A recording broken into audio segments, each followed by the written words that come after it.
Слово для выступления предоставляется представителю Генеральной прокуратуры Айбашеву Талабеку Аскановичу.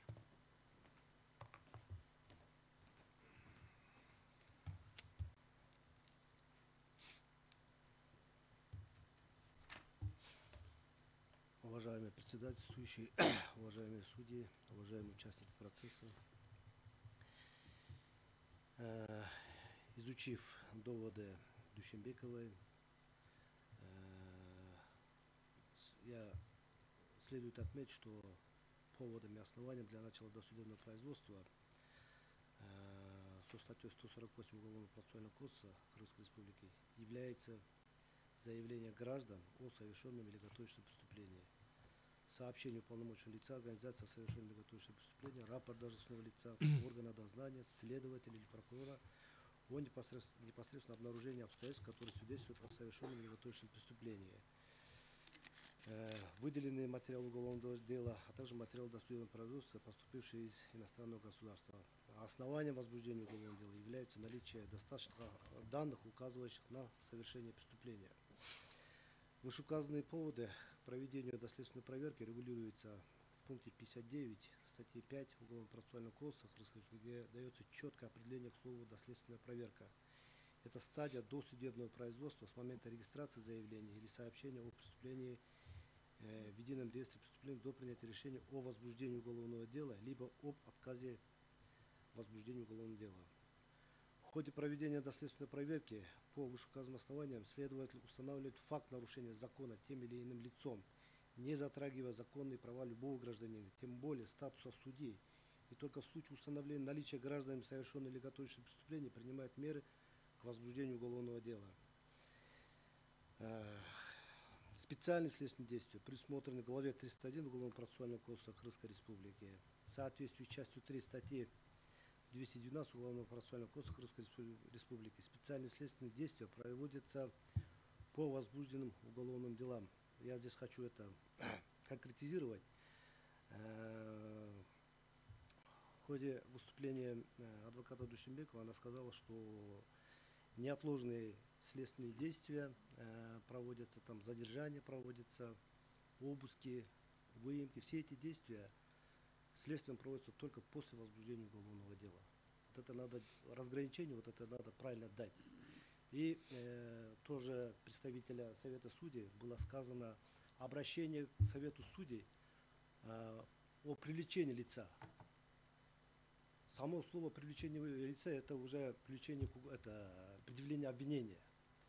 Я считаю, что вообще доследственное производство подразделяется на 3 части. Это доследственные мероприятия, следственные мероприятия и привлечение уже. Вот доследственные мероприятия здесь адвокат непосредственно отмечает то, что статья 153 Уголовного процессуального кодекса, она непосредственно затрагивает права и свободу самого судьи. Об этом я чуть-чуть позже хочу сказать. Сейчас я дополню ранее сказано. Право прокурора о возбуждении уголовного дела в отношении судьи в рамках осуществления надзора за точным единообразным исполнением законов и иных нормативных правовых актов, осуществляемых прокуратурой Крымской Республики, вытекает из требований статьи 105 Конституции Крымской Республики. Согласно части 4, пункта 4, части 1 статьи 495 Уголовного процессуального Крымской Республики, решение о возбуждении уголовного дела в отношении судьи, в том числе экс-судьи, принимается генеральным прокурором. В силу части 1 статьи 147 УПК Крымской Республики органы, осуществляющие досудебное производство, обязаны принять и зарегистрировать заявление или сообщение о любом совершенном или готовящем преступлении. Порядок осуществления уголовного судопроизводства отношения лиц, обладающих иммунитетом, регламентирован главой 56 УПК Крымской Республики, где в части 1 и 2 статьи 494 Уголовного процессуального кодекса устанавливается, что положение указанной главы применяется в досудебном производстве в отношении определенного круга лиц, и порядок досудебного производства осуществляется с изъятиями, предусмотренными настоящей главой. Законодатель в вопросе привлечения к ответственности судьи, предусмотрен статьей 494 Уголовного процессуального кодекса, предусмотрел исключение в субъекте, обладающем правом принимать решение о возбуждении уголовного дела и привлечении в качестве обвиняемых указанного лица. Исключительно полномочия генерального прокурора в этом вопросе установлены в силу конституционного статуса указанных лиц. Также одним из исключений, являющихся гарантией обеспечения независимости и неприкосновенности данных субъектов, это запрет на задержание и обыск указанных субъектов, за исключением случаев, когда они застигнуты на месте совершения преступления. Вышеуказанные нормы с установленными изъятиями соответствуют общим принципам прав и свобод человека и гражданина, в точности части 2 статьи 24 Конституции Кыргызской Республики, где указано, что все равны перед законом и судом. Часть 2 статьи 53 Конституции Кыргызской Республики устанавливает, что каждый вправе осуществлять любые действия и деятельность, кроме запрещенных Конституцией и законами.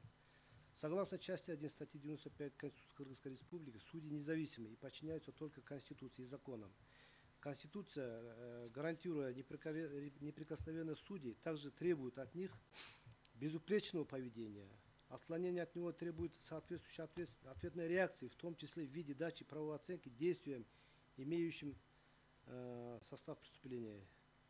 В связи с вышеуказанным считаем, что законодатель Уголовно-процессуального кодекса предусмотрел особый порядок детальной регламентации начала досудебного производства, проведения следственных и специальных следственных действий и действующий порядок досудебного производства в отношении лиц, обладающих иммунитетом, отвечает принципам уголовного закона и требованиям Конституции Кыргызской Республики в целом. Таким образом, считаем, что часть 1.3 статьи 145, часть 1 статьи 153 Уголовно-процессуального кодекса Кыргызской Республики не противоречит нормам статьи 95 Конституции Кыргызской Республики. Здесь порядок в статье 153 доследственной проверки и решения, принимаемые по его результатам, какие интересы судьи, права судьи могут быть затронуты. Ну, скорее всего, это допрос в качестве свидетеля. Судья вызывается на допрос. Ну, хочется отметить, что в статье 55, части 4 Уголовно-процессуального кодекса указано, что не подлежат допросу в качестве свидетеля судья об обстоятельствах дела, которые ему стали известны в связи с участием в производстве по делу. То есть непосредственно, если это затрагивается его профессиональной деятельности. Также в части 2 статьи 202 Уголовно-процессуального кодекса указано, что порядок допроса свидетелей и потерпевшего, здесь мы указываем свидетеля, свидетель вправе отказаться от дачи показаний, уличающих в совершении преступления их самих или близких родственников. То есть как таково в ходе проведения проверочных мероприятий следователь непосредственно устанавливает факты, имеются ли в действиях того или иного лица какие-либо преступления или нет. А после как это устанавливается, уже идет особый порядок в отношении судей. У меня все.